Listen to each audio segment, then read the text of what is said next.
Hey guys, how are you all? My name is Anil Sharma and I welcome you all to our YouTube channel. यहाँ पे chemistry के video lectures हम लोग upload कर रहे हैं. स्टैंडर्ड 12 का हेलो एल्केन्स एल्केन्स का आज जो वीडियो लेक्चर है इसमें हम लोग हेलो एल्केन्स की प्रॉपर्टी के बारे में डिस्कशन करेंगे.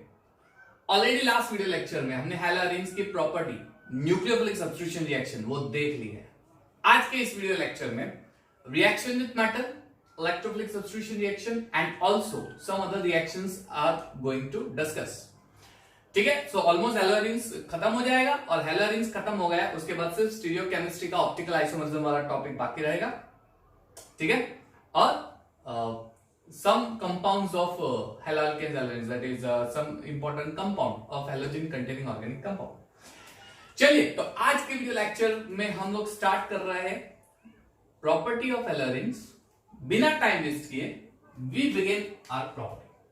So first property that we are going to discuss today is the reaction of haloarenes with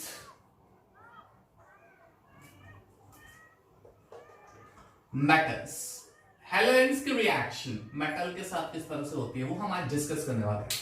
ठीक है, चलिए पहले रिएक्शन, ज्यादातर सिमिलर रिएक्शन ये जो अल्काइल हैलाइड में हमने देखा है वही चीज होती है. वुड्स रिएक्शन है, हमने स्टडी किया है, राइट. और ग्रिग्नार्ड रिएजेंट जो हमने देखा था वो लिथियम के साथ कोरेहाउस सिंथेसिस में मैंने बोला था कि जब कभी वीडियो लेक्चर 11th का अपलोड करूंगा तब मैं आपको बताऊंगा. सो अभी पहले हम लोग स्टार्ट कर रहे हैं रिएक्शन विथ सोडियम. सोडियम के साथ रिएक्शन, सोडियम मेटल. अच्छा, you already know this thing. आपको पता ही है कि वुड्स रिएक्शन जो अल्काइल हैलाइड्स होते हैं उसकी सोडियम के साथ रिएक्शन करेंगे तो Wurtz reaction takes place alkyl halides. यहां पे भी कुछ इस तरह से ही चीजें होने वाली है. लेकिन सबसे पहली चीज देखो, नोट करते जाना, बाद में पहले समझ लो यहां पे, फिर नोटबुक में नोट डाउन करते जाना. अपनी नोट खुद से बनाओ, राइट. ऑर्गेनिक केमिस्ट्री की नोट्स खुद से बनाओ. आप जितना अपने आप से बनाओगे ना ऑर्गेनिक केमिस्ट्री की नोट्स उतना बढ़िया रहेगा. आपके कॉन्सेप्ट बहुत अच्छी तरह से पॉलिश हो जाएंगे, स्मूथ हो जाएंगे. ठीक है, तो पहली रिएक्शन जो हम करने वाले हैं, aryl halides reacts with alkyl halides in presence of a dry ether and gives substituted benzene. आपको सब्स्टिट्यूटेड बेंजीन मिलेगा. एंड गिव्स सब्स्टिट्यूटेड बेंजीन, आपको सब्स्टिट्यूटेड बेंजीन मिलने वाला है. ठीक है, ध्यान से पढ़ना, ध्यान से यहां पे फोकस करके देखना. ठीक है, किस तरह से होगा. मान लीजिए कि मैंने अराइल हैलाइड ले लिया है क्लोरोबेंजीन. ठीक है, ये आपका अराइल हैलाइड्स है, दैट इज योर क्लोरोबेंजीन. अब इस क्लोरोबेंजीन की रिएक्शन हम लोग कर रहे हैं सोडियम के साथ और in the presence of some alkyl halide, let us say methyl chloride CH3Cl. ये 2 मोल्स ले लेते हैं. ठीक है, इसको मैं उल्टा कर देता हूं, ये बेटर रहेगा, प्लस CH3Cl. चलिए ध्यान दीजिए, तो जो उस रिएक्शन में हेलो एल्केन्स में हो रहा था वही चीज यहां पे आप लोग ऑब्जर्व करेंगे. क्या Cl Na के साथ कंबाइन होके NaCl बना देगा, यानी इन the presence of dry ether. Dry ether यहां पे सॉल्वेंट है. ड्राई ईथर के प्रेजेंस में NaCl बनेगा और ये मिथाइल सीधा बेंजीन के कार्बन से आके ज्वाइंट हो जाएगा, कोवेलेंट बॉन्ड बना देगा, चिपक जाएगा यहां पे chlorobenzene, sorry methyl benzene, substituted benzene. यानी आपको मिलने वाला है ये CH3 जिसे हम बोलते हैं methyl benzene. This is your methyl benzene. ये मिथाइल बेंजीन है और इसे आप टॉल्यून भी बोल सकते हो. यू कैन ऑल्सो इवन से अ टॉल्यून. ठीक है, तो ये हो गई आपकी अराइल हैलाइड्स की अल्काइल हैलाइड्स के साथ reaction. I guess green pen is sufficient. आपको दिख रहा होगा green pen. Let me check. Oh wow, that's good. चलेगा, बहुत बढ़िया सा आपको दिख रहा है. अब ध्यान देना जो मैं बोल रहा हूं. वेल, दिस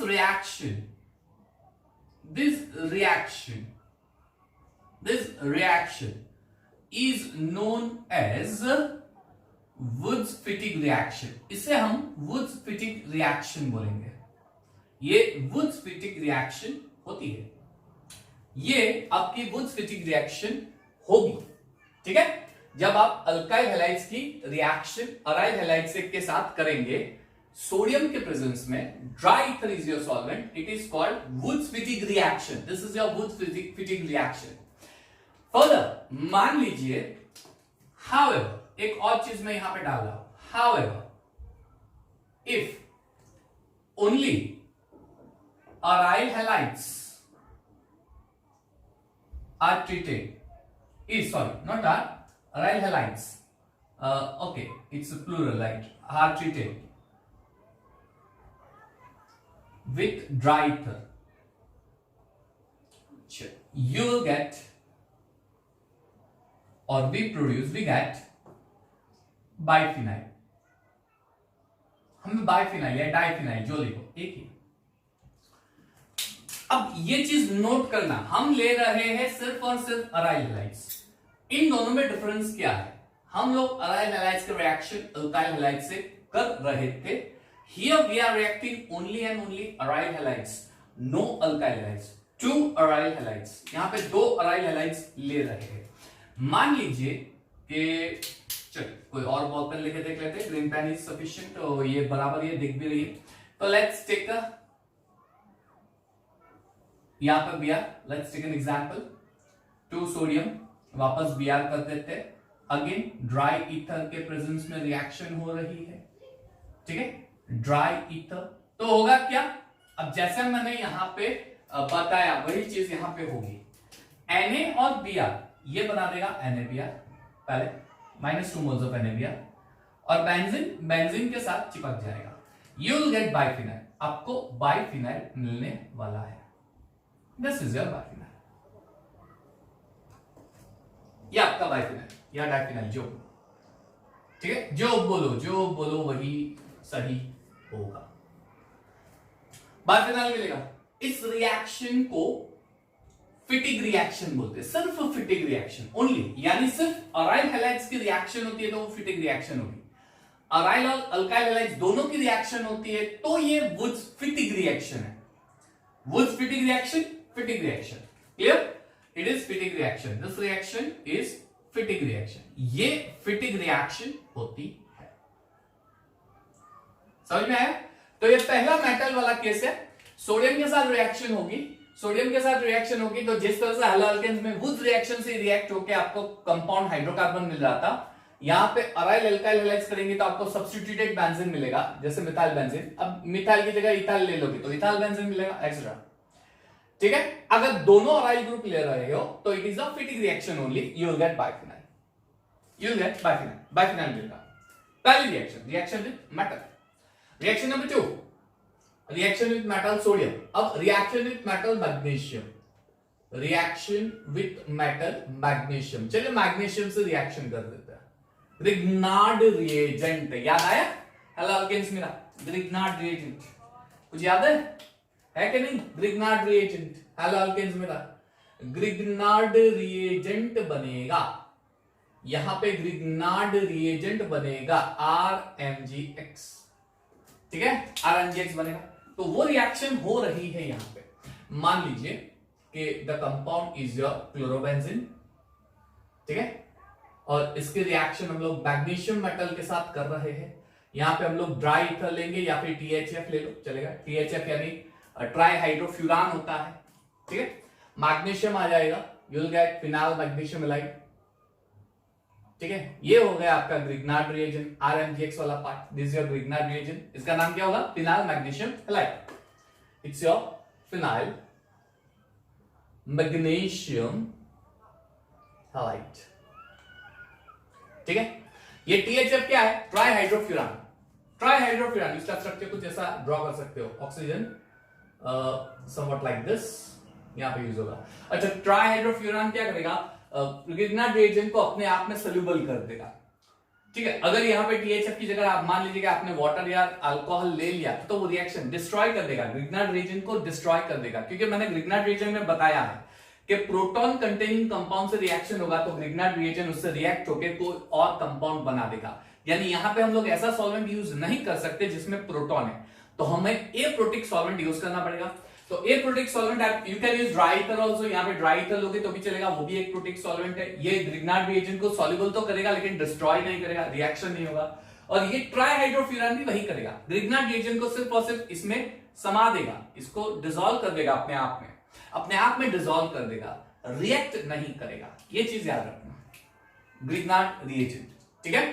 अच्छा यहां पर मैंने क्लोरीन लिया, रिएक्टिविटी ऑर्डर आप समझ सकते हो, अगर यहां पे आयोडीन होगा तो रिएक्शन हाई होगी, यानी एरोमेटिक आयोडाइड की रिएक्शन सबसे फास्ट होती है compare to bromide, compare to chloride and compare to fluoride. Fluoride तो खैर पॉसिबल ही नहीं, ऐसा तो रिएजेंट बनाना बहुत डिफिकल्ट है। मैंने बताया था कि अगर बनाने जाओगे तो बॉम्ब जैसा हो जाएगा, तो थोड़ी दिक्कत होती है फ्लोराइड कंपाउंड। तो ये रिएक्टिविटी ऑर्डर हो गया, reaction with magnesium, Grignard reagent reaction with magnesium. Clear, simple, आसान।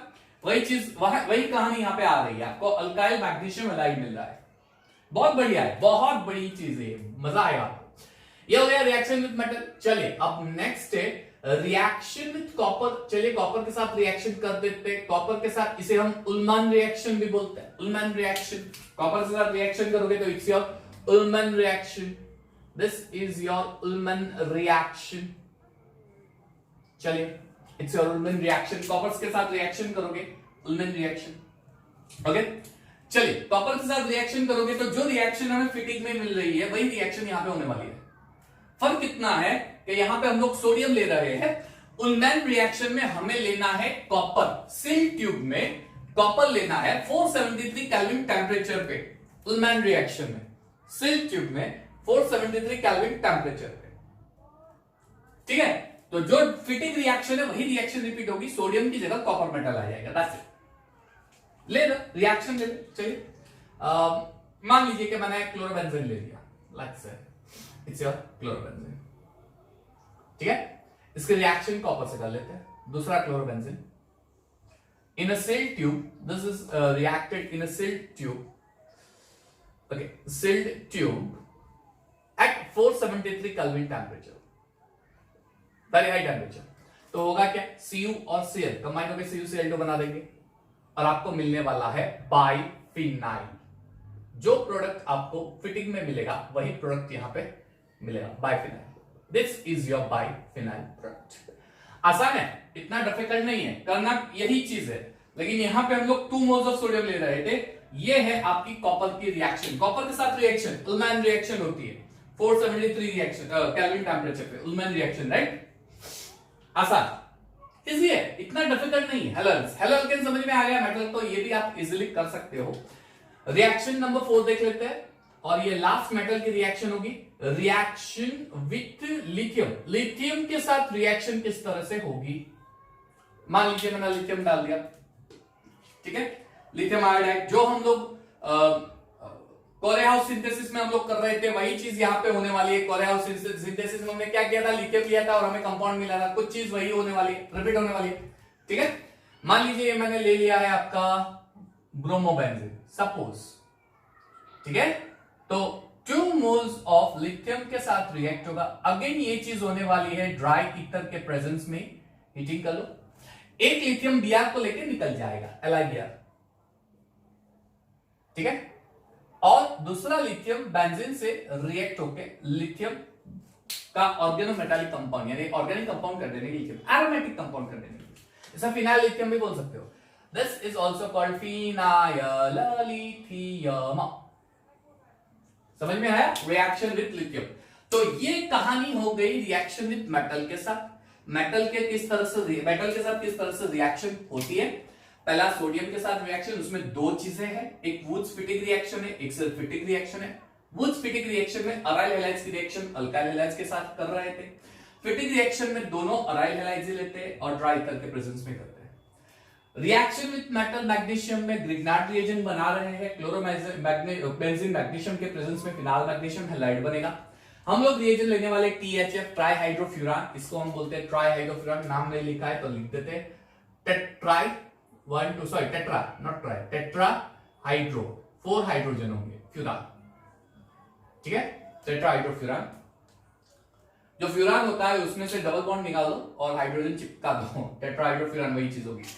ठीक है, THF क्यों यूज कर रहे हैं हमने, वाटर या अल्कोहल जैसा सॉल्वेंट यूज क्यों नहीं किया, क्योंकि वाटर और अल्कोहल प्रोटेक्ट सॉल्वेंट है, उसमें प्रोटॉन प्रेजेंट होता है H+, और अगर प्रोटॉन प्रेजेंट होता है तो magnesium is highly reactive with proton, इसलिए वो तुरंत रिएक्शन देके ब्रिग्नार्ड रीजन डिस्ट्रॉय करके कोई नया कंपाउंड बना देगा। इसलिए मुझे कोई ऐसा सॉल्वेंट लेना पड़ता है जिसमें ग्रिग्नार्ड रीजन सोल्यूबल होगा, रिएक्ट नहीं होगा, so this will make Grignard reason soluble. Dry ether भी ले सकते हो, ये सब ए प्रोटेक्ट सॉल्वेंट है, ये सिर्फ सोल्यूबल करेंगे लेकिन रिएक्ट बिल्कुल नहीं करता है। फिर उलमन रिएक्शन, ये कहानी बिल्कुल सोडियम जैसे रिएक्शन जैसे ही है, सिर्फ सोडियम की जगह कॉपर ले लो, बाइफिनाइल मिलेगा, और ये आपकी लास्ट रिएक्शन लिथियम के साथ रिएक्शन, फिनाइल लिथियम मिल रहा है। पॉज कर दो, पॉज करके फटाफट से इसको कॉपी कर दो, फिर हम नेक्स्ट पार्ट पे चलने वाले। चलिए कहानी आगे बढ़ाते हुए हम लोग करने वाले हैं next reaction, electrophilic substitution reaction. Reaction with metal हमारी खत्म हो गई है, मजा आ गया है, मजेदार सी रिएक्शन है, एकदम कॉन्सेप्ट लर्न टॉप कॉन्सेप्ट है, ठीक है। इसमें कोई इतना दिमाग यूज करने की जरूरत नहीं है, जो हमने एल्केन्स में देखा है वही चीज यहाँ पे आ रही है, इसलिए कोई दिमाग की बत्ती मत जलाओ, और जलानी है दिमाग की बत्ती तो मेंटोस खा लो, ठीक है। चलिए electrophilic substitution reaction, next part we are moving on to electrophilic substitution reaction, electrophilic substitution reaction। चलिए what is electrophilic substitution reaction, electrophilic substitution reaction क्या होती है, what is electrophilic substitution reaction। चलिए electrophilic substitution, electrophilic वर्ड आया है electrophile पे से, it has been derived from electrophile, electrophile यानी E प्लस चार्ज क्या होता है, प्लस यानी गरीब इंसान है, उसको पैसे चाहिए, ठीक है, लेकिन ऑर्गेनिक में पैसे होते नहीं, इसलिए वहां पे इलेक्ट्रॉन होते हैं, इसलिए उसको इलेक्ट्रॉन चाहिए। यानी इलेक्ट्रोफाइल जो होते हैं ना E+, वो इलेक्ट्रॉन लवर होते हैं, इनको इलेक्ट्रॉन से भरपूर प्रेम होता है, दिल खोल के प्यार करते हैं, इसलिए जहां पे इलेक्ट्रॉन देखा सीधा अटैक कर दिया उसके ऊपर इलेक्ट्रोफाइल, ठीक है। अब होगा क्या, सब्स्टिट्यूशन। तो अब यहां पे हेलो एरिंग्स का जो बेंजीन का रिंग होगा जिसके ऊपर क्लोरीन चिपका हुआ है, उस बेंजीन रिंग में जो हाइड्रोजन है वो इलेक्ट्रोफाइल का रोल प्ले करेगा, और ये इलेक्ट्रोफाइल उसको सब्स्टिट्यूट करेगा। नहीं आ रहा है, फिल नहीं आया, फिल नहीं आया, राइट, तो फिल नहीं आया, देखो कुछ इस तरह से दिखाता हूं, ये हाइड्रोजन है, ठीक है, ये हाइड्रोजन है, यहां पे हाइड्रोजन होता है, सब जगह हाइड्रोजन होते हैं, सब जगह हाइड्रोजन होते हैं। मैं कोई एक पोजीशन की बात कर रहा हूं, बाद में मैं दिखाता हूं कि यहां पे कौन सी पोजीशन पे जाएगा। तो ये हाइड्रोजन जो होता है ना, वो एक इलेक्ट्रोफाइल का रोल प्ले करता है, यानी जब ये बॉन्ड ब्रेक होगा तब दोनों इलेक्ट्रॉन, इस रिएक्शन की पर्टिकुलर इस रिएक्शन की बात कर रहा हूं, सारी रिएक्शन की नहीं, तो जब भी ये बॉन्ड ब्रेक होगा तो हाइड्रोजन इलेक्ट्रोफाइल के फॉर्म में निकल जाएगा, और ये इलेक्ट्रोफाइल हाइड्रोजन की जगह ले लेगा। तो बेंजीन क्या कर रहा है, हेलोजन कंटेनिंग बेंजीन रिंग और बेंजीन कंटेनिंग हैलोजन, राइट। तो हेलोजन कंटेनिंग बेंजीन रिंग, तो उस बेंजीन में जो हाइड्रोजन है, बेंजीन उस हाइड्रोजन का बलिदान दे रहा है, और वो अपने आप में एक इलेक्ट्रोफाइल को समा देता है, एंटर कर देता है, उसके हाइड्रोजन की जगह उसको डाल देता है, इलेक्ट्रोफिलिक सब्स्टिट्यूशन रिएक्शन। तो यहां पर बेंजीन हाइड्रोजन को गवा देगा, उसका बलिदान कर देगा, उसको लूज कर देगा, और इलेक्ट्रोफाइल यहां पे आ जाएगा। Electrophilic substitution reaction basically benzene में आपने स्टडी की है कुछ इलेक्ट्रोफिलिक सब्स्टिट्यूशन रिएक्शन, कौन कौन सी थी, इफ यू रिमेंबर, नाइट्रेशन। चलिए नाइट्रेशन जिसमें क्या था, concentrated HNO3, concentrated H2SO4, if you remember, it's quite simple. फिर एक थी sulphonation reaction, sulphonation reaction, sulphonation reaction में आपने यूज किया था concentrated H2SO4 in the presence of SO3 gas, that is oleum. कुछ याद आ रहा है, याद आ रहा है, याद आ रहा है, organic halogen X2 in the presence of, अरे ये तो मैंने आपको बताया था, याद है, बहुत बढ़िया कॉन्सेप्ट है यार। X2 हेलोजनेशन कर रहे हैं हम लोग, X2 यहां पे हम लोग लेंगे कोई भी एक बद्दासा लुईस एसिड, चलिए AlCl3 ले लो, FeCl3 ले लो, FeBr2 ले लो, कोई भी ले सकते हो, इजी, ठीक है, इजी है। और हेलोजिनेशन, फिर nitration, sulphonation, okay, Friedel-Crafts alkylation, आप फ्रीडल-क्राफ्ट अल्काइलेशन का भी यूज कर सकते हो, और फ्रीडल-क्राफ्ट असाइलेशन रिएक्शन, अच्छा फ्रीडल-क्राफ्ट करके दो साइंटिस्ट थे, एक ही था, दो था, चलो जान दो जो भी थे। अल्काइलेशन, उसमें अल्काइल ग्रुप होगा CH3 C2H5, ऐसा कोई अल्काइल ग्रुप होगा। असाइलेशन में असाइल ग्रुप होता है COCH3 ऐसा कुछ। ये सारी इलेक्ट्रोफिलिक सब्स्टिट्यूशन। नाइट्रेशन में कौन सा इलेक्ट्रोफाइल होता है? NO2 plus. सल्फोनेशन में कौन सा इलेक्ट्रोफाइल होता है? SO3H plus. यहां पे हेलोजन प्लस होता है। फ्रीडल का रिएक्शन में R प्लस अल्काइल ग्रुप होता है और ये होता है COR प्लस, है ना बेंजीन में। अब कहानी कुछ ऐसी है कि अगर बेंजीन सब्स्टिट्यूटेड बेंजीन में कन्वर्ट हो जाए, सब्स्टिट्यूट बेंजीन यानी बेंजीन के ऊपर कोई ग्रुप आ जाए, तो अगर मैं उसकी रिएक्शन करूंगा तो क्या होगा? तो आपने 11th में ही पढ़ा है कि अगर बेंजीन के ऊपर कोई सब्स्टिट्यूटेड ग्रुप आ जाए और उसकी रिएक्शन फर्दर करेंगे इलेक्ट्रोफिलिक रिएक्शन, तो वहां पे आपको आइसोमर्स मिलेंगे। 3 आइसोमर होते हैं, ऑर्थो, मेटा, पैरा। ओ मेरे प्यार, ऐसे याद रख सकते हो। ओ मेरे प्यार, तुझे क्या कहूं, ठीक है। P, ortho, Meta, para, order ऐसा आएगा। मान लीजिए कि यहां पे कोई फंक्शनल ग्रुप लगा दिया मैंने, तो अगर फंक्शनल ग्रुप की किसी रिएक्शन करेंगे तो फंक्शनल ग्रुप की इलेक्ट्रोफिलिक रिएक्शन की बात कर रहा हूं, इलेक्ट्रोफिलिक रिएक्शन, तो वो इलेक्ट्रोफाइल या तो ऑर्थो पे ज्वाइंट होगा या मेटा पे या पैरा पे, ठीक है। ऑर्थो, मेटा, पैरा, तो ये आइसोमर्स हो गए। इंडक्टिव इफेक्ट, डायरेक्टिंग ग्रुप, ऐसा कोई टॉपिक था हाइड्रोकार्बन का चैप्टर में। तो अगर ये फंक्शनल ग्रुप जो प्रेजेंट है, ये functional group ortho, para directing है, यानी वो डायरेक्ट करेंगे। इलेक्ट्रोफाइल आ रहा है ना, तो इलेक्ट्रोफाइल को दिशा दिखाएंगे कि बेटा एक काम कर, तू ऑर्थो पे जा और पैरा पे जा, ऑर्थो, पैरा। और अगर ये फंक्शनल ग्रुप मेटा है तो वो मेटा डायरेक्टिंग, यानी इलेक्ट्रोफाइल को मेटा की ओर, दिशा की ओर भटका देगा कि तू मेटा पे जाके चिपक जा। अब ये कैसे पता चलेगा? ये कैसे पता चलेगा? तो पहली चीज, इलेक्ट्रोफाइल कौन सी पोजीशन पे जाता है। बेंजीन होता है ना, बेंजीन, उसमें कितनी पोजीशंस होते हैं? तो फंक्शनल ग्रुप जॉइंट हो जाने के बाद ये पहली पोजीशन ऑर्थो, ये दूसरी मेटा, ये पैसा, ये भी ऑर्थो मेटा ही होती है, क्योंकि बेंजीन में सारे कार्बन सेम होते हैं, इक्वल, सेम यानी इक्वल होते हैं, इक्वल कार्बन। तो ये इलेक्ट्रोफाइल है, तो ये ऐसी पोजीशन, या तो ऑर्थो, मेटा या पैरा, ऐसी पोजीशन जाएगा जहां पे इलेक्ट्रॉन की डेंसिटी ज्यादा होगी, इलेक्ट्रॉन डेंसिटी ज्यादा होगी, मोर, उस पोजीशन पे जाके चिपकेगा इलेक्ट्रोफाइल, उसी पोजीशन पे जाके चिपकेगा।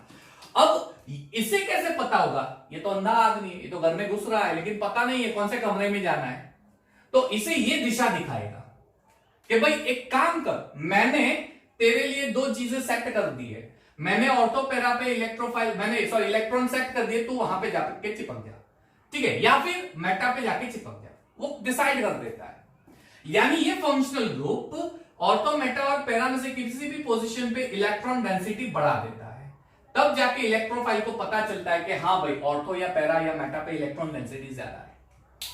अब ये कैसे पता चलेगा ऑर्थो, मेटा, पैरा पे ज्यादा इलेक्ट्रॉन डेंसिटी, ऑर्थो पे ज्यादा है, मेटा पे ज्यादा है, पैरा? रेजोनेंस स्ट्रक्चर, यानी हर एक फंक्शनल ग्रुप जो होते हैं ना, उसके रेजोनेंस स्ट्रक्चर होते हैं। तो हेलोजन जो है ना, उसके कौन सा रेजोनेंस स्ट्रक्चर है, और उस रेजोनेंस स्ट्रक्चर पे से कैसे पता चलेगा? How can we identify? पहले मैं रेजोनेंस स्ट्रक्चर दिखा देता हूं, फिर आगे की कहानी बयां करते हैं। आगे की क्या बात है सर, बहुत बड़ी बड़ी हिंदी बोल रहे हो, बयां करते हैं, क्या करें। चलिए, ये इलेक्ट्रोबेंजीन। अब कुछ कहानी यहां इस तरह से होगी कि हैलोजन है कुछ, यार ये चीज मैंने आपको पढ़ाई है, हाँ, प्रिपरेशन याद है, साइड चेन रिएक्शन है ना, प्रिपरेशन में देखा है हमने। ये इलेक्ट्रॉन यहां पे डोनेट करेगा 2 कार्बन के बीच में, सॉरी कार्बन हेलोजन के बीच में, तो हेलोजन और कार्बन के बीच में आ जाएगा डबल बॉन्ड, कार्बन और हेलोजन के बीच में आ जाएगा डबल बॉन्ड, ठीक है, डबल बॉन्ड आ जाएगा।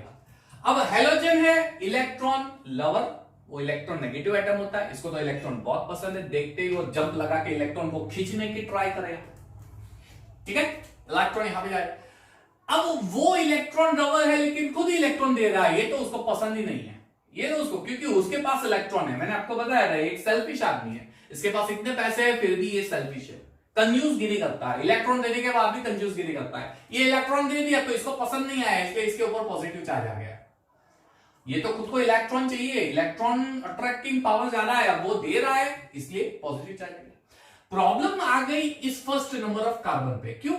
ये जो पहला नंबर वाला कार्बन है उसकी ऑलरेडी वैलेंसी 4 सेट हुई है, वैलेंसी 4 होती है। अब यहां पे अगर डबल बॉन्ड आ गया तो उसकी वैलेंसी 5 हो गई, ये तो प्रॉब्लम वाला केस। इसलिए ये कार्बन क्या करेगा, इसके बाजू वाले कार्बन को ये इलेक्ट्रॉन दे देगा कि तू मेरा इलेक्ट्रॉन ले ले, हो गया नेगेटिव चार्ज, दैट्स इट। अब घुमाते जाओ घुमाते जाओ घुमाते जाओ, ये इलेक्ट्रॉन यहां पे आएगा तो इसकी वैलेंसी 5 हो जाएगी, तो ये इलेक्ट्रॉन यहां पे आ जाएगा। काफी आसान है, ये मैंने आपको ऑलरेडी वीडियो लेक्चर, इसके पहले वीडियो लेक्चर जिसमें हमने प्रिपरेशन किया है, वहां पे मैंने आपको समझाया हुआ है, यू हैड स्टडीड दिस। तो ये नेगेटिव चार्ज यहां पे आ जाएगा, डबल बॉन्ड यहां पे, डबल बॉन्ड वापस ये इलेक्ट्रॉन पेयर यहां पे आएगा, यहां पे इलेक्ट्रॉन पेयर आ जाएगा, ठीक है। चलिए तो अब क्या होगा, x इसके पास पॉजिटिव चार्ज, डबल बॉन्ड, ठीक है, ये डबल बॉन्ड, ये डबल बॉन्ड, नेगेटिव चार्ज। अब वापस इलेक्ट्रॉन यहां पे आ जाएगा, ये हैलोजन ले लेगा, तो x lone pair lone pair lone pair, something like this. ये कुछ इस तरह से आपके रेजोनेंस स्ट्रक्चर फॉर्म होने वाले हैं। तो ये हो गए आपके रेजोनेटिंग स्ट्रक्चर, ठीक है। अब रेजोनेटिंग स्ट्रक्चर में थोड़ा ध्यान से देखो, इलेक्ट्रॉन कौन कौन सी पोजीशन पे जा रहे हैं, इलेक्ट्रॉन कौन कौन सी पोजीशन पे जा रहे हैं। अब देख सकते हो कि इलेक्ट्रॉन एक तो ऑर्थो पोजीशन पे आया, फिर पैरा पे आया, फिर ऑर्थो पे आया, यानी यहां पे जो इलेक्ट्रॉन डेंसिटी बढ़ रही है, ज्यादा दिख रही है आपको डेंसिटी, वो ऑर्थो और पैरा पे दिख रही है। सिंपल सी चीज है, वो ऑर्थो और पैरा पे आपको दिख रही है।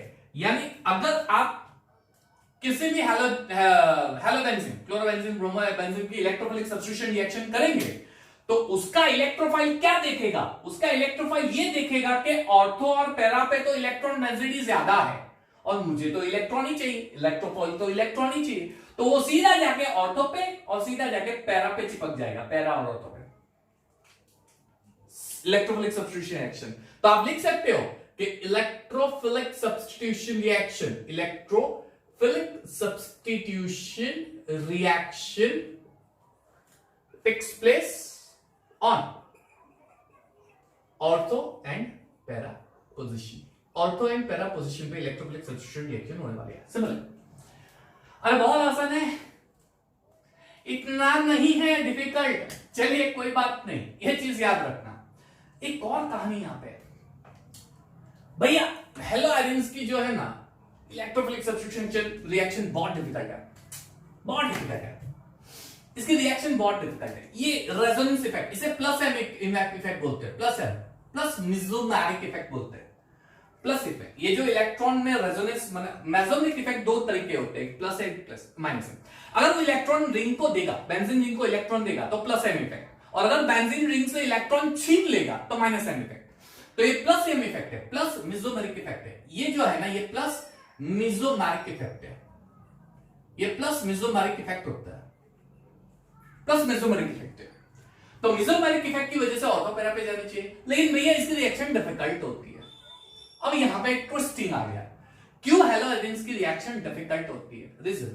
Reason halogen groups are very high electronegative atom, hence they attract electron of benzene towards itself, electron of benzene towards itself, वो अपनी ओर इलेक्ट्रॉन को खींच लेगा।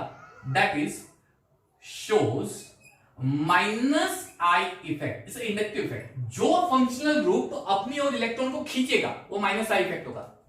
इसका मतलब ये समझना ध्यान से, ये कुछ इस तरह से है, यहां पे इलेक्ट्रॉन डेंसिटी ज्यादा है, यहां पे इलेक्ट्रॉन, और ये हैलोजन है, इसकी इलेक्ट्रॉन नेगेटिविटी ज्यादा होती है, इसलिए ये क्या करते हैं, इलेक्ट्रॉन को अपनी ओर खींचते हैं, इलेक्ट्रॉन को अपनी ओर खींचने की ट्राई करेंगे, और सबसे ज्यादा इलेक्ट्रॉन नेगेटिविटी डिफरेंस है इसलिए ज्यादा खींचेंगे। तो ये हो गई आपकी minus I effect.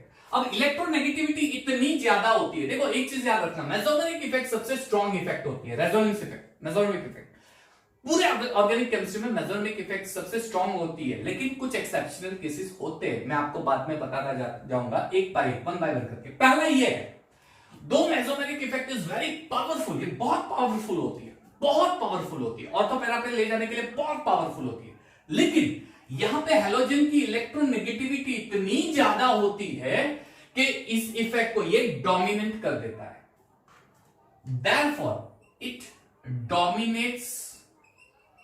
Dominate plus M effect. That is, आप ऐसा बोल सकते हो, minus I is greater than plus M. Minus I, yes, वो इलेक्ट्रॉन को खींच लेगा। अब आप सोचो इलेक्ट्रोफाइल आने के लिए रेडी है, ठीक है, ऑर्थो और पैरा पे इलेक्ट्रोफाइल आने के लिए रेडी है, लेकिन ये हैलोजन इसको इजीली आने नहीं देगा। क्यों? ये इलेक्ट्रॉन डेंसिटी पोजीशन है, इलेक्ट्रॉन को अपनी ओर खींचेगा, इलेक्ट्रॉन को अपनी ओर, यानी ऑर्थो और पैरा पे जो इलेक्ट्रॉन डेंसिटी ज्यादा है, ये इलेक्ट्रॉन हैलोजन की ओर अट्रैक्ट होंगे। सिंपल है, हैलोजन की ओर अट्रैक्ट होने वाले हैं। अब हैलोजन की ओर वो अट्रैक्ट होने वाले हैं तो इलेक्ट्रोफाइल को इलेक्ट्रॉन इजीली थोड़ी ना मिलेगा, है ना। जिस थाली में ये हैलोजन खा रहा है उसी थाली में ये छेद कर रहा है, बेंजीन की थाली में खा रहा है उसी में वो छेद कर रहा है, हाँ उसी में वो छेद कर रहा है। इलेक्ट्रोफाइल को आना देना था लेकिन वो छेद कर रहा है, नहीं आने दे रहा है। बेंजीन को बोलता है तू रुक, मैं नहीं अलाउ करूंगा इलेक्ट्रोफाइल पे। This is the reason why electrophilic substitution reaction easily नहीं होती। हाउएवर अगर आप ड्रास्टिक कंडीशन कर दो, स्ट्रॉन्ग हीटिंग ऐसा कुछ, तो रिएक्शन इजीली हो सकती है। So electrophilic substitution reactions are difficult, बराबर, they are difficult, but however they are difficult. Electrophilic substitution reactions are difficult, but however under drastic condition this reaction takes place. You can also say that electrophilic substitution ES reaction takes place under certain conditions, under certain conditions, यानी strong temperature, strong pressure, etc etc etc कुछ required हो तो reaction होगी ऑर्थोपेरा। ठीक है, चलिए तो देख लेते हैं एक साथ, पूरा चार्ट बना के दिखा देता हूं। मान लीजिए एक क्लोरोबेंजीन है, ठीक है, ये आपका क्लोरोबेंजीन है। पहली रिएक्शन कर रहे हैं nitration. First reaction is your nitration reaction. Nitration concentrated HNO3 plus concentrated H2SO4। Strong heating required है। कितना टेम्परेचर? बहुत ज्यादा, 300-400 डिग्री सेल्सियस, बहुत ज्यादा टेम्परेचर। तब जाके इसमें से नाइट्रो इलेक्ट्रोफाइल निकलेगा और कहां पे जाके लगाएंगे? ऑर्थो और पैरा पे। तो ये ऑर्थो पे जाएगा, सिंपल है, ऑर्थो पे नाइट्रो ग्रुप जाएगा और पैरा पे नाइट्रो ग्रुप जाएगा, इट गोस टू पैरा। इसे बोलते हैं ऑर्थो क्लोरो नाइट्रो और 1 क्लोरो 2 नाइट्रोबेंजीन, 1 क्लोरो 4 नाइट्रोबेंजीन। ये इसका आईयूपीएसी नेम हो जाएगा, ये इसका आईयूपीएसी नेम हो जाएगा। Ortho nitro chlorobenzene, para nitro chlorobenzene ऐसा लिखो तो भी चलेगा। आईयूपीएसी नेम लिखना है तो जिसका नेम देंगे वो नंबर 1, यानी 1 क्लोरो 2 नाइट्रोबेंजीन, 1 क्लोरो 4 नाइट्रोबेंजीन, या फिर ऑर्थो क्लोरो सॉरी, यस, ठीक है, वो आईयूपीएसी नेम भी लिख देते हैं, दैट्स बेटर। 1 क्लोरो 2 नाइट्रोबेंजीन और 1 क्लोरो 4 नाइट्रोबेंजीन, ये इसका आईयूपीएसी नेम हो जाएगा, नंबरिंग करके देखना, ठीक है। दूसरी है सल्फोनेशन रिएक्शन। चलिए sulphonation reaction, sulphonation concentrated H2SO4 plus SO3 oleum के प्रेजेंस में, ओलियम ले सकते हो, very strong, highly strong conditions ये। तो इसमें से इलेक्ट्रोफाइल निकलता है SO3H प्लस, सल्फोनाइल ग्रुप बोलते हैं इसे, ऑर्थो पैरा पे जाएगा। चलिए ऑर्थो पैरा पे ले लो, ले लो, ले ले, बादशाह मूवी बोलते हैं ना, बादशाह में, अरे ले ले, ले ले, ऑर्थो पैरा पे तू ले ले जल्दी, SO3H, ठीक है। 2 chlorobenzene sulphonic acid IUPAC name हो जाएगा इसका 2 क्लोरोबेंजीन सल्फोनिक एसिड, ठीक है। और ये हो जाएगा 4 क्लोरो, यहां से काउंट करेंगे 1 2 3 4, है ना, 4 क्लोरो बेंजीन सल्फोनिक एसिड, ठीक है, याद रखना चीज, ये चीज भी इंपॉर्टेंट, नोट कर देना बाद में। चलिए नेक्स्ट कौन सी है? हैलोजिनेशन रिएक्शन, कोई भी हैलोजन ले लो। Halogenation reaction X2 in the presence of neutral FeX3, heating करेंगे, हैलोजन जाएगा ऑर्थो पैरा पे, सिंपल है। क्लोरो ले लो, Cl2 ले लेते हैं, FeCl3 ले लो, क्या फर्क पड़ेगा, Cl, ortho dichlorobenzene, para dichlorobenzene, 2 है, 1 2 डाइक्लोरोबेंजीन, 1 4 डाइक्लोरोबेंजीन, 2 नेम लिख सकते हो, कोई भी लिख दो चलेगा। 1,2 डाई क्लोरो बेंजीन, और ये हो जाएगा 1,4 डाई क्लोरो बेंजीन। सिंपल, ठीक है, सिंपल। फ्रीडल क्राफ्ट अल्काइलेशन देखो, फ्रीडल क्राफ्ट अल्काइलेशन ले लेते हैं। चलिए, Friedel craft alkylation reaction, Friedel craft alkylation reaction, okay, यानी CH3Cl in the presence of anhydrous AlCl3। ये भी स्ट्रॉन्ग हीटिंग, यहां पे इलेक्ट्रोफाइल निकलेगा CH3+, यहां पे क्लोरोनियम आयन निकल रहा था, हेलोनियम आयन, क्लोरोनियम ब्रोमोनियम ऐसा है। मिथाइल ग्रुप जाएगा ऑर्थो पैरा पे, ठीक है, यहां पे CH3 आएगा, यहां पे CH3 आएगा पैरा। अब मिथाइल पे, सॉरी बेंजीन पे मिथाइल यानी टॉल्यून होता है, तो यहां पे हम लोग प्रिंसिपल ग्रुप टॉल्यून लेंगे, इसलिए इसका नेम आ जाएगा ऑर्थो क्लोरो टॉल्यून, यानी ये वाली सेकंड पोजीशन ले लेंगे, 1 2 सेकंड पोजीशन ऑर्थो, और ये वाली fourth position para, para chloro टॉल्यून, ठीक है। और आखिरी वाली रिएक्शन यहां पे लिख देता हूं, Friedel craft acylation reaction, sorry Friedel craft acylation. इसमें हम लोग लेते हैं CH3COCl in the presence of anhydrous AlCl3। कई बार आपको एनहाइड्राइड भी दे देते हैं, CH3CO ट्वाइस OCH3, ठीक है, CH3CO twice, sorry, in the presence of anhydrous AlCl3, okay. चलिए, इसकी रिएक्शन, इसमें COCH3 इलेक्ट्रोफाइल होगा, COCH3 will be your electrophile, तो क्लोरीन ऑर्थो पे जाएगा COCH3, और भैया पैरा पे आएगा, पैरा पे पैरा पैरा पैरा, इसे बोलते, ये एसिटोफिनॉन है। COCH, बेंजीन के ऊपर अगर COCH3 होता है तो एसिटोफिन, एक काम करते हैं, इसको थोड़ा ऊपर लिख देते हैं, so you can read it, Cl और पैरा पे COCH3।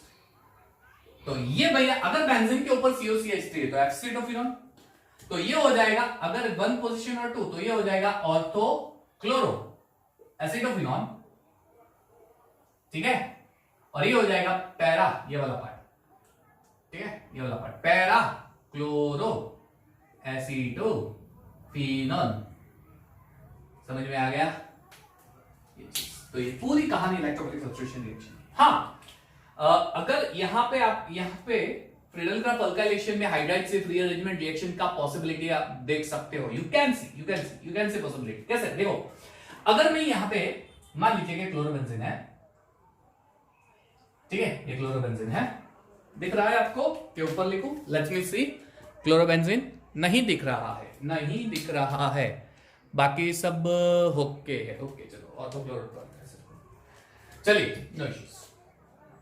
तो इसको मैं लिख देता हूं यहां पे, चलिए आई राइट ओवर हियर। मान लीजिए कि थोड़ी बहुत एडजस्टमेंट कर ले भाई, तू भी तो थोड़ा एडजस्ट हो। क्लोरोबेंजीन है, इसकी फ्रीडल क्राफ्ट रिएक्शन कर रहा हूं, लेकिन CH3 CH2 CH2 Br, चलिए Br निकल जाएगा तो ये कार्बन इलेक्ट्रोफाइल हो जाएगा, CH3, ये वाला कार्बन इलेक्ट्रोफाइल हो जाएगा, इलेक्ट्रोफाइल, तो यहां पे लिख देता हूं ये electrophile, CH3 CH2 CH2 plus, ये प्राइमरी कार्बन है, हाइड्राइड शिफ्ट पॉसिबल है, सेकंड कार्बन, बगल वाला कार्बन अपना हाइड्रोजन दे देगा और वो कार्बोकैटायन बन जाएगा, CH3 CH प्लस CH3, अब ये वाला बेंजीन पे ज्वाइंट हो जाएगा, CH3 CH CH3 बेंजीन पे, ठीक है, और यहां पे Cl आ जाएगा, और सेम केस पैरा पे चला जाएगा, ये भी पॉसिबल है। क्या फर्क पड़ता है Cl या नहीं, चलिए काम करते हैं, आपको फिर कंफ्यूजन होता है इससे बेटर, यहां पे CH, ये CH3 हो जाएगा, और ये वाला CH, यानी फ्रीडल क्राफ्ट अल्काइलेशन रिएक्शन में हाइड्राइड शिफ्ट वाला केस पॉसिबल होता है, ठीक है बच्चों। चलिए तो पॉज करके ये अच्छी तरह से पूरा नोट डाउन कर दो, हम लोग कुछ और बेटर रिएक्शंस पे जा रहे हैं। आइए अब लास्ट 2 बढ़िया से रिएक्शन हम लोग करने वाले हैं, ठीक है, बढ़िया से रिएक्शन है, मजा आएगा आपको। रिएक्शन बहुत सिंपल है, 2 रिएक्शन है, और यहां पे हम लोग हेलोजेंस की केमिकल प्रॉपर्टी खत्म कर देंगे। ठीक है, अच्छा करता हूं मजा आ रहा होगा आपका, बढ़िया सा वैकेशन मिल गया है ना। यस चलिए, बहुत बड़ा सा वैकेशन मिल गया, जिंदगी में इतना बड़ा वैकेशन नहीं मिलने वाला है आपको, याद रखना। चलिए अब पहले reduction of chlorobenzene, reduction of halogen halides aryl halides, ये पहले रिएक्शन है। ठीक है, reduction of aryl halides.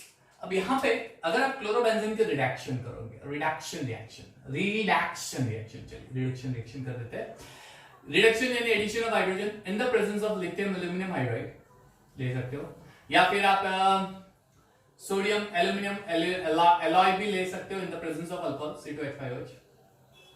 Chlorobenzene जो है उसका रिडक्शन हुआ, HCl निकल जाएगा, यानी यहां से H निकल जाएगा, सॉरी Cl, और H यहां पे Cl की जगह ले लेगा। तो बेंजीन जो है इसके अंदर Cl निकल गया और H आ गया, यानी C6H6, तो वो तो वही हो गया बेंजीन।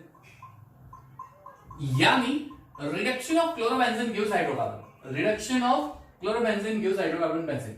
अगर आप ब्रोमोबेंजीन लोगे तो भी आपको बेंजीन ही मिलेगा। रिडक्शन गिव हाइड्रोकार्बन, हैलोजेंस का रिडक्शन हाइड्रोकार्बन। ठीक है, और आखिरी वाली जो है वो बहुत ही स्पेशल रिएक्शन है, ये न्यूक्लियोफिलिक सब्स्टिट्यूशन रिएक्शन ही है, लेकिन बेसिकली इसमें एलिमिनेशन रिएक्शन भी होती है थोड़ी बहुत, और इसमें no electron withdrawing group is required.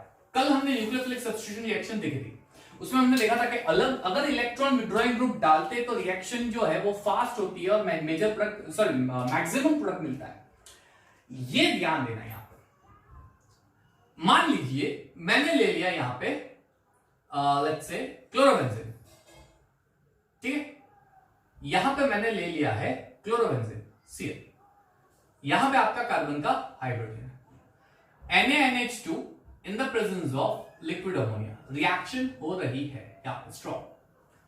पहले स्टेप में क्या होगा, NaNH2 का जो Na प्लस है, Na प्लस आयन है, ठीक है, ये Cl को अपनी ओर खींचेगा, यानी Cl क्या करेगा, बेंजीन का इलेक्ट्रॉन लेके निकल जाएगा, ये दोनों इलेक्ट्रॉन लेके Cl निकल जाएगा और क्या बना देगा, NaCl।